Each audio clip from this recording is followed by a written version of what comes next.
Secara tren, memang kategori mobil ini tuh jadi yang niche, teman-teman. Small sedan. Tapi tiba-tiba Mazda meluncurkan petarung baru untuk melawan kompetitornya yang udah ada, yaitu Toyota Vios hingga Honda City Sedan. Dan kami sudah mengetes lengkap mobil ini, dan rasanya Mazda 2 Sedan ini layak sekali untuk bertarung di kelasnya.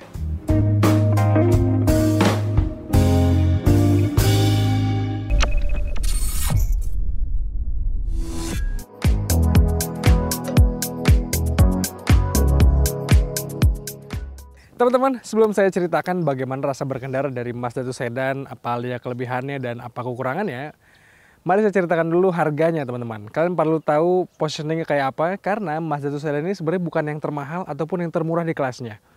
Mobil ini, Mazda 2 Sedan dijual dengan harga 348 jutaan, dan kalau kita lihat kompetitornya, Toyota Vios, itu masih ada tipe yang paling murah, tipe manualnya, dan ada juga yang tipe paling mahalnya. Sementara Honda City Sedan juga ada tipe yang harganya itu cukup mahal. Jadi mobil ini tergolong di kelas yang menengah nih.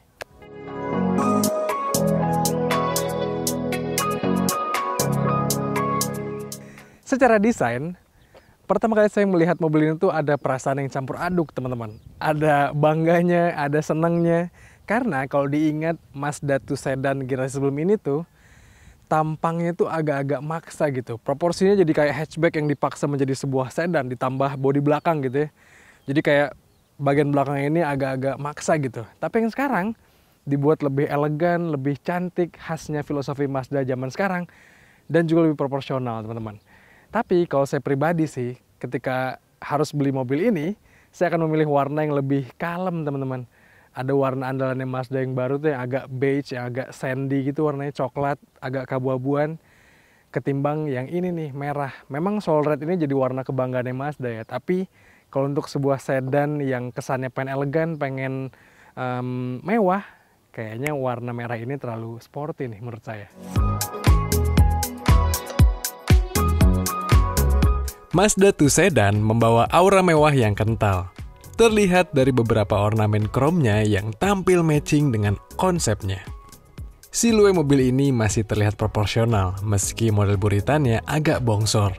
Oh iya, secara dimensi, Mazda 2 Sedan tergolong jadi yang paling kecil dibandingkan Vios ataupun City Sedan.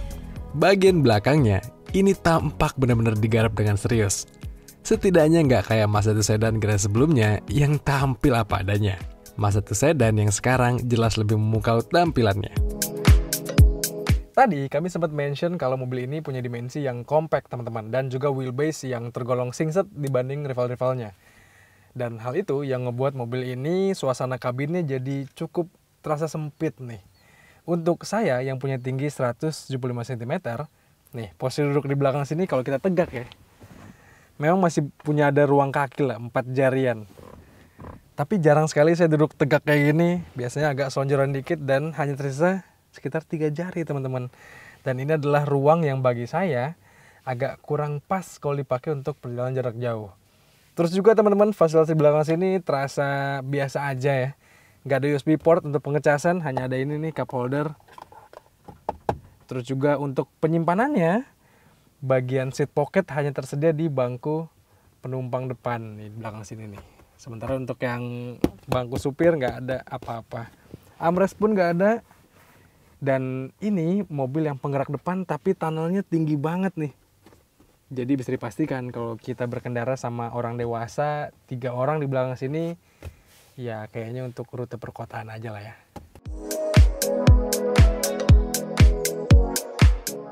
Beralih ke kokpitnya, mobil ini terasa driver-oriented khas Mazda. Model dashboardnya terasa minimalis namun tetap ikonik. Hadirnya head unit yang ukurannya kecil gini memang bikin gregetan. Tapi ya cukuplah dengan fitur-fitur penunjang di dalamnya. Lalu model instrument clusternya mirip dengan kepunyaan Miata. Dengan informasi tachometer yang besar di tengah gini, memang sukses bikin aura mobil ini jadi terasa sporty.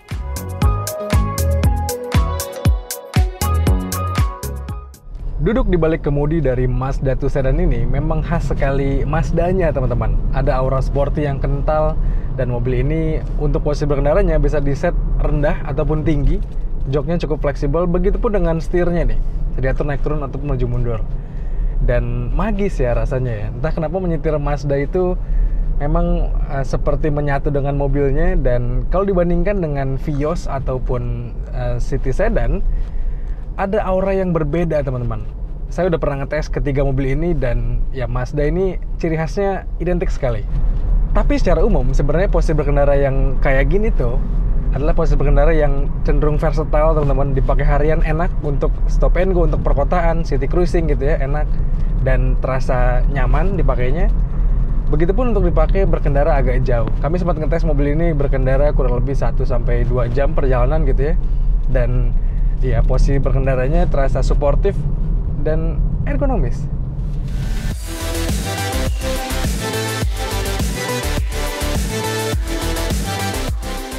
Jangan lupa, khasnya Mazda pula, sasis mobil ini terasa sangat solid dan rigid. Sedangkan untuk suspensinya, hadir dengan karakter yang cukup empuk. Jadi, perkawinan sasis rigid dan sok empuk itu bikin rasa berkendara yang asik banget. Tapi hati-hati dengan jarak main shocknya yang rendah dan karakternya yang empuk, sehingga kerap kali bikin kita mentok atau ada gejala bottoming saat melahap posisi tidur. Well, secara umum, pengendalian mobil ini terasa menyenangkan. Steering direct dan dimensi kompak juga bikin kita siap selap-selip di perkotaan. Mobil ini racikannya terasa semakin istimewa ketika tahu kalau mesinnya ini impresif teman-teman.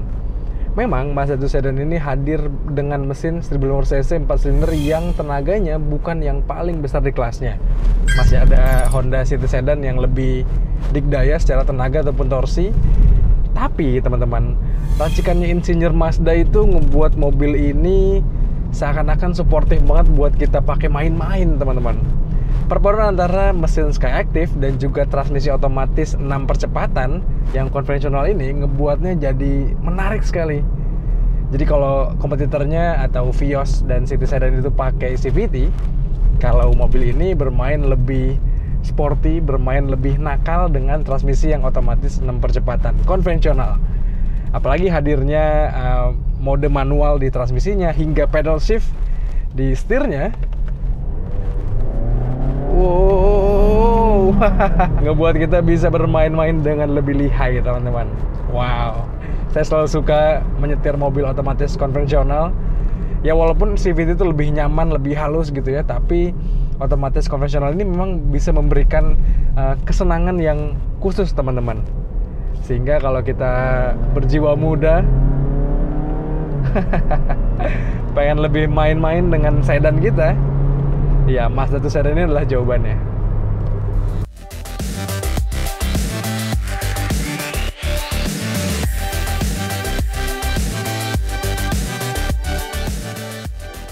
Yap, meskipun Mazda 2 Sedan bukan yang paling besar tenaga dan torsinya, tapi racikan insinyur Mazda terasa top. Mobil ini bisa mendapat tenaga terbaiknya di tarikan yang lebih rendah dan dengan transmisi yang cekatan, bikin rasa berkendaranya lebih asik ketimbang kompetitornya. Dipakai stop and go, penyaluran tenaganya terasa responsif. Tapi di tarikan tengah ke atas pun gak gampang kehabisan nafas. Iya, satu hal yang menurut kami vital adalah dari efisiensi bahan bakarnya. Di rute harian dengan kecepatan rata-rata 25 km per jam, Mazda 2 Sedan bisa dapat di angka 16 km per liter. Sedangkan di rute tol dengan kecepatan rata-rata 90 km per jam, mobil ini bisa tembus 20,9 km per liter.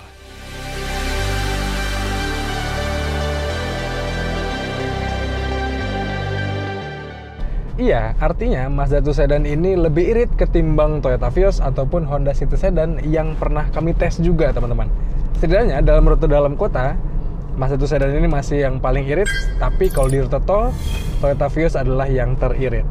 Dan jangan dilupakan teman-teman, kalau ini adalah mesin yang canggih dan pintar, sehingga kalau kita buka speknya, kita baca, mobil ini tuh kompresinya cukup tinggi. 14, kurang lebih rasionya 14:1 gitu ya. Tapi, secara spesifikasi minimum, mobil ini bisa meminum bensin RON 90. Yang artinya kalau kita lagi keluar kota, lagi nggak menemukan bensin yang RON-nya tinggi, kita masih bisa memberikan mobil ini bensin yang RON-nya 90. Artinya juga mobil ini fleksibel teman-teman untuk dibawa kemana-mana yang kita mungkin belum ketebak pom bensinnya. Tapi ya mobil di kelas ini sedan yang image-nya mewah, sebaiknya diisi bensin yang RON-nya 92 karena toh dengan bensin yang lebih suitable, mobil ini akan lebih keluar performanya.